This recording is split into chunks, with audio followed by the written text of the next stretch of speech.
खबरें जो आपको सीधे जोड़ती हैं हमसे, जिनका आपकी जिंदगी पर होता है सीधा असर। खबरों की वही तस्वीर, बिना बदले बिना डरे, जज्बा सच का लिए, सच दिखाते हैं। सूरत शहर में जिम जिहाद का मामला सामने आया। जिम जिहादी शब्बीर गिरफ्तार। जिम में एक्सरसाइज करने गई महिला को प्रेम जाल में फंसाया। 100 करोड़ से ज्यादा की संपत्ति वाले परिवार की महिला को प्रेम जाल में फंसाया। पाल पुलिस स्टेशन में शिकायत दर्ज होते ही एसओजी पुलिस एक्शन में आ गई। जिम जिहाद करने वाले को गिरफ्तार कर लिया गया। आरोपी शब्बीर अजगर अली को गिरफ्तार कर लिया गया। आरोपी शादी में रुकावट डालने की धमकी देने लगा। महिला के साथ ली गई फोटो वायरल करने की धमकी दी गई। आखिर में महिला के पति ने पाल पुलिस स्टेशन में शिकायत दर्ज कराई। सूरत पुलिस की अपील। पुलिस ने जिम जिहाद करने वाले लोगों से सावधान रहने की अपील की। इससे पहले एसओजी पुलिस ने सभी जिम ट्रेनर को इकट्ठा करके चेतावनी दी थी। एसओजी की चेतावनी बाद में शिकायतकर्ता आगे आया। उसके परिवार में हुई घटना एएसओजी को बताई गई। फिर शिकायतकर्ता ने शिकायत दर्ज कराई। चेतावनी दिए जाने के बावजूद जिम जहर का मामला सामने आया। सूरत से महेंद्र सिंह परमार की रिपोर्ट। 9/3/2026 ના રોજ એસઓજીએ એક જીમ ટ્રેનરો અને સંચાલકોની મીટિંગ લીધેલી અને એ લોકોને વોર્ન કરેલા કે ભાઈ તમે જ્યારે પણ જીમ ટ્રેનર તરીકે કામ કરતા હોય અથવા જીમમાં જતા હોય તો ત્યાં તમારો શિક્ષકનો રોલ હોય છે। કોઈ પણ પરિણીત કે અપરિણીત મહિલાની જ્યારે તમે નજીક રહેતા હોય ત્યારે તમારે એમની સાથે કોઈ પણ સંબંધો બનાવવાની કોશિશ કરવાની નથી।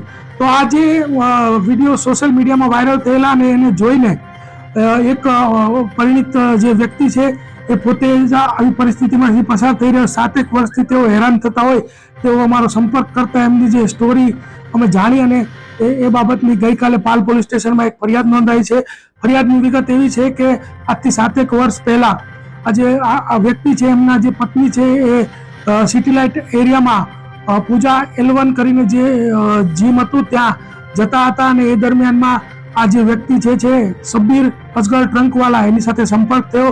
ત્યારબાદ એમની નજદીકી વધી અને ત્યારબાદ આ વ્યક્તિ વારે ઘડીએ આ જે આગળ છે એના ઘરની આજુબાજુ આ મહિલાના ઘરની આજુબાજુ એથર જે એનું બાઇક છે લઈને ફરતો હતો અને આજથી 7 મહિના પહેલા આ વ્યક્તિએ એમ કીધું કે ભાઈ જો તારી પત્નીના વિડીયોઝ ફોટોઝ પણ મારી પાસે છે અને જો એ વાયરલ ન કરવા હોય તો તારે મને 5 લાખ રૂપિયા આપવા પડશે અને એમ કહીને જતો રહેલો। ત્યારબાદ એ ફરીથી 2.5 મહિના પહેલા મળેલો ભૂલકા ભવન સ્કૂલ પાસે અને ત્યાં પણ એને જે એની બાઇકની અંદર કાચ રાખેલો એને તોડીને એનો ત્રિકોણ આકારનો કાચનો ટુકડો એના ગળે રાખીને કીધું કે આટલી વાર લાગશે, પેલા પૈસા કેમ નથી આપતો અને તારી પત્નીને તો હું મૂકી જ એમ કહીને એની પાસેથી 50,000 રૂપિયા લઈ લીધેલા। આ વ્યક્તિ ખૂબ જ ડરી ગયેલો અને એ કંઈ બોલી પણ નહોતો શકતો અને ત્યારબાદ જ્યારે આ મીટિંગ થઈ અને સોશિયલ મીડિયામાં જે મીડિયા મિત્રોએ અવેરનેસ ફેલાવી એને જોઈ અને આ વ્યક્તિ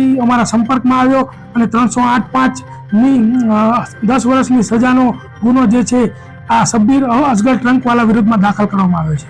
અન્ય જીમ સંચાલકો અને ટ્રેનરો સાથે શું હશે?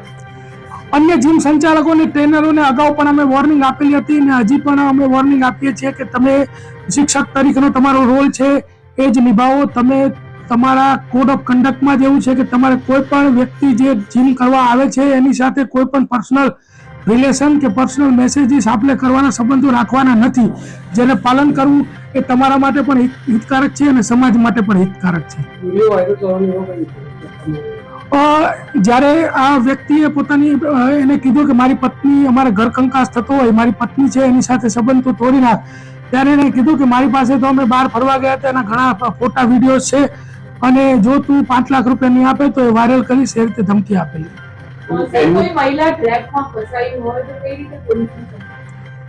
કોઈ મહિલા જો આવી ટ્રેપમાં ફસાઈ હોય તો કોઈ પણ લોકલ પોલીસ સ્ટેશન અથવા તો એસઓજી અથવા તો કોઈ પણ બ્રાન્ચનો સંપર્ક કરશે તો એમને મદદ કરવામાં આવશે, એમને પૂરતી સહાય કરવામાં આવશે અને એમને આ ટ્રેપમાંથી બહાર કાઢવામાં આવશે।